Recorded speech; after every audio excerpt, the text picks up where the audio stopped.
snowbound. The biting wind, a relentless sculptor of snowdrifts, whipped at Elara's worn leather tunic.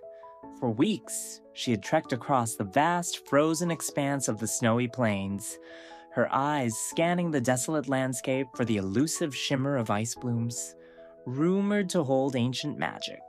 Her pack, lighter than when she started, still contained a handful of dried berries, a few raw mutton chunks, and the essential tools of any self-respecting wanderer: a sturdy pickaxe, a sharp axe, and a well-used iron sword. Normally, the crisp air and endless white vistas filled her with a sense of boundless freedom, but today, an unusual chill, deeper than the mere cold, settled in her bones. The sky, a vast canvas of muted gray, began to darken with alarming speed, pressing down on the tundra like a heavy lid. A single snowflake, then another, drifted lazily from the sky. Within moments, they multiplied, becoming a swirling dance, then a furious, blinding maelstrom. The world dissolved into a cacophony of white, the wind's howl rising to a banshee shriek. Elara stumbled, the familiar crunch of snow beneath her boots swallowed by the storm's roar. Visibility plummeted to mere feet. Her internal compass, usually infallible, spun wildly in the disorienting chaos. Panic, a cold knot in her stomach, threatened to take hold. But years of facing down creepers in shadowy ravines and navigating the fiery depths of the nether had forged a steely resolve. Survival instinct, sharp and undeniable, seized control. She had to find shelter. Now. She pushed forward, each step an act of defiance against the storm's fury. Her breath plumed in icy clouds. Her fingers, even gloved, ached with the cold. Minutes stretched into an eternity. Her desperate eyes strained through the swirling snow, searching for any anomaly in the endless white. A cluster of spruce trees, a rise of stone, anything to break the monotonous, deadly expanse. Just as despair threatened to consume her, a faint shadow materialized in the swirling white, a low, rounded hump barely distinguishable from the snowdrifts. An igloo, crude, half-buried, clearly abandoned, but a shelter nonetheless. With renewed vigor, Elara lunged towards it, her fingers clumsy as she clawed at the packed snow blocking the low entrance. She squeezed through the narrow opening, collapsing inside onto the icy floor, her chest heaving. The interior was small, dark, and utterly frigid, but it offered respite from the wind's relentless assault. A single, rickety crafting table stood in one corner, a silent testament to a previous occupant's desperate attempt at survival.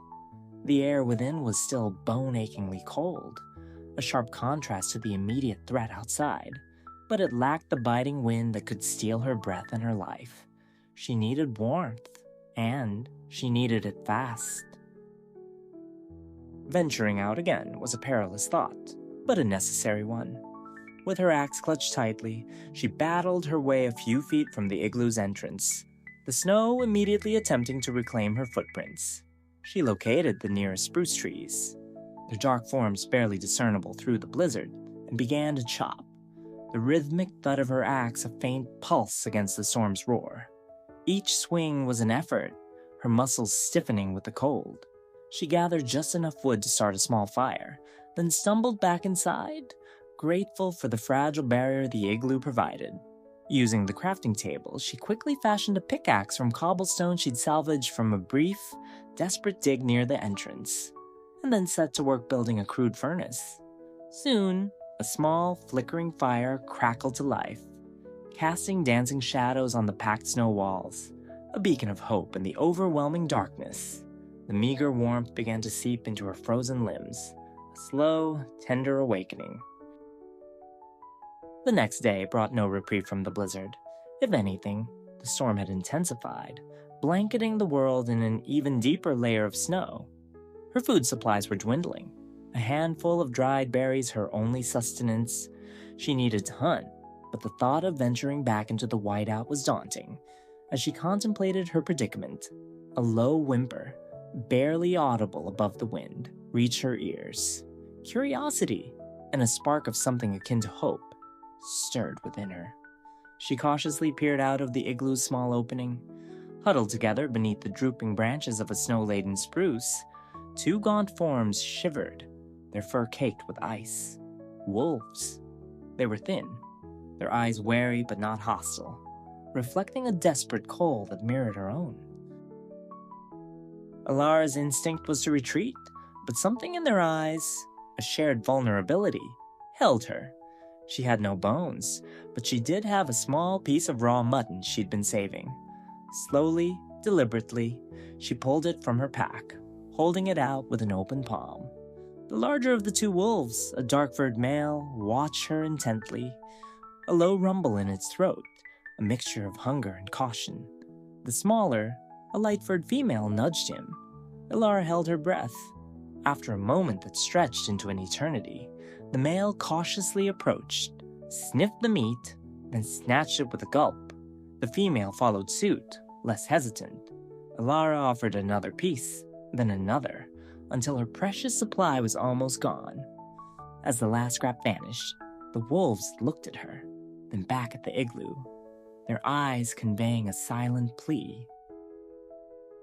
A strange warmth spread through Elara, more profound than the fire's glow.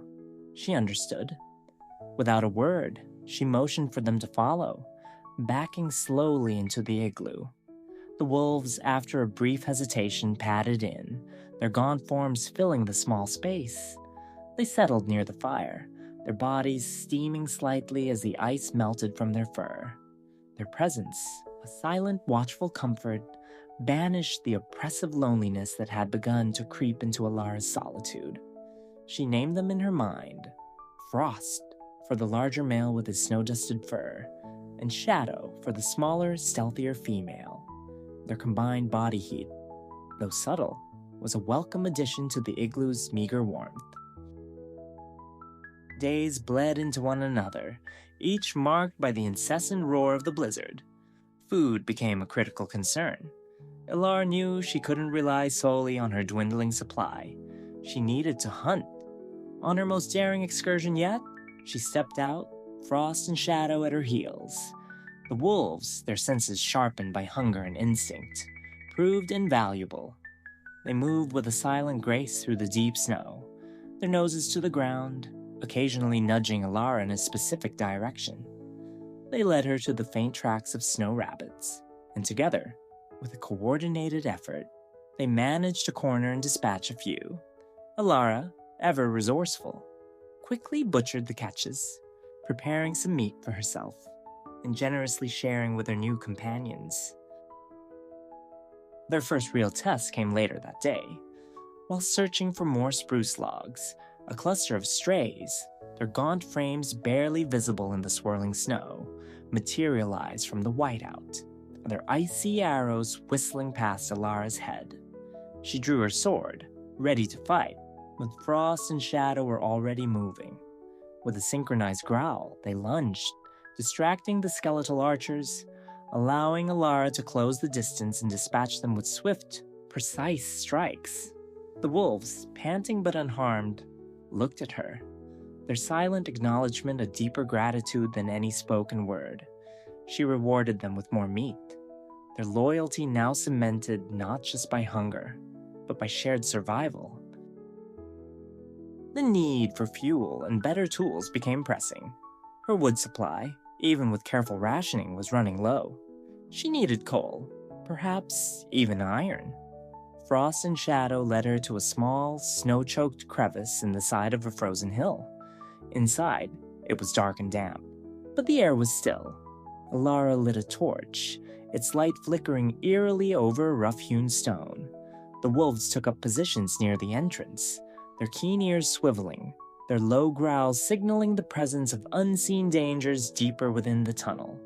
She mined diligently, the rhythmic clink-clink of her pickaxe echoing through the cramped space. Zombies shuffled in the gloom, their groans echoing. Skeletons rattled. Each time, Frost and Shadow would tense, their silent vigilance providing Elara the necessary warning to prepare for an ambush, allowing her to swing her sword and repel the threats, their fangs a deadly complement to her blade. She emerged hours later, exhausted but triumphant, her inventory filled with coal and a few precious iron ores. The bond between Elara, Frost, and Shadow deepened with each passing day. They were no longer just animals. They were her family in this desolate white world. They slept curled around her in the igloo, with their warmth a constant comfort against the persistent cold. She shared her dwindling food without hesitation, often giving them the larger portions. She felt their silent concern when her hunger grew too severe, their soft nudges against her hand, a wordless offer of comfort. The blizzard raged outside, a constant malevolent presence, but within the igloo, a small, vibrant core of companionship held firm against the encroaching despair. On what felt like the 10th day, the storm reached its zenith. The wind howled with unprecedented fury, rattling the very structure of the igloo. Snow pressed against the fragile walls, threatening to bury them alive. Elara's food supply was critically low, her hunger a gnawing ache in her stomach. Exhaustion clung to her like a heavy cloak. She knew she couldn't last much longer. Despair, a frigid wave, threatened to engulf her. Frost nudged her hand, a soft rumble in his chest. Shadow licked her face, her eyes reflecting concern. They were just as weary, just as hungry, but their spirits remained unbroken. Their silent strength became Elara's own. She made a desperate decision. Staying put meant certain starvation. She had to push through. Perhaps, just perhaps, the wolves' instincts could lead them to safety. With a renewed, grim determination, she packed her remaining few items, her only possessions now being her tools, and a sliver of raw rabbit meat. With a silent gesture, she beckoned Frost and Shadow. They seemed to understand, their tails giving a weak thump against the snow. The trek was a blur of relentless struggle. Each step was a battle against the crushing snow and the screaming wind. Elara leaned heavily on her axe, using it as a makeshift staff, her head bowed against the storm. Frost and Shadow, however, seemed to find a faint, almost imperceptible path, their noses occasionally twitching, their heads oriented in a consistent direction. They led her past towering ice spikes that loomed like spectral sentinels, over frozen rivers, their surfaces treacherous and slick.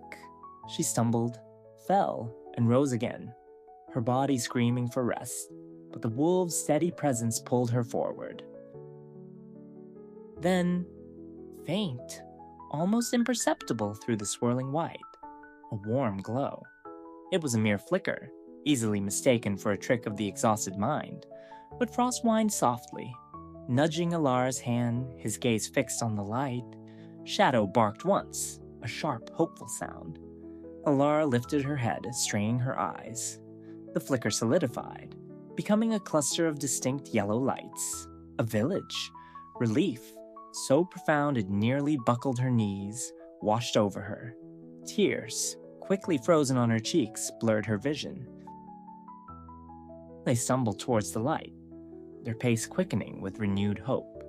Soon, the outlines of snow-covered houses, the chimneys trailing faint plumes of smoke, became clear. Villagers, bundled in thick robes, peered out from their doorways, their faces etched with surprise at the sight of a lone, frost-bitten figure emerging from the blizzard's heart, flanked by two powerful, loyal wolves. Elara took a few more steps, her strength finally giving out. She collapsed into a snowdrift at the edge of the village, her consciousness fading, but not before feeling the reassuring warmth of Frost and Shadow pressing close against her, their presence a silent promise that she was finally, undeniably, safe. Elara recovered slowly in the warmth of a villager's home. Frost and Shadow remained by her side, curled protectively at the foot of her cot, their silent companionship a constant comfort. The blizzard eventually broke, revealing a world transformed, pristine and still beneath the brilliant sun. The ice blooms remained elusive, a forgotten quest. The true treasure, Elara realized, wasn't a rare flower or ancient magic, but the unbreakable bond forged in the crucible of survival, the silent, unwavering loyalty of two wolves who had defied the wild to become her family. Her journey had changed her, stripping away all but the most essential truths. The vast, unforgiving tundra, once a symbol of isolation, had become the unlikely stage for an unexpected connection, a testament to the enduring power of resourcefulness and the profound kindness found in the most unexpected of companions.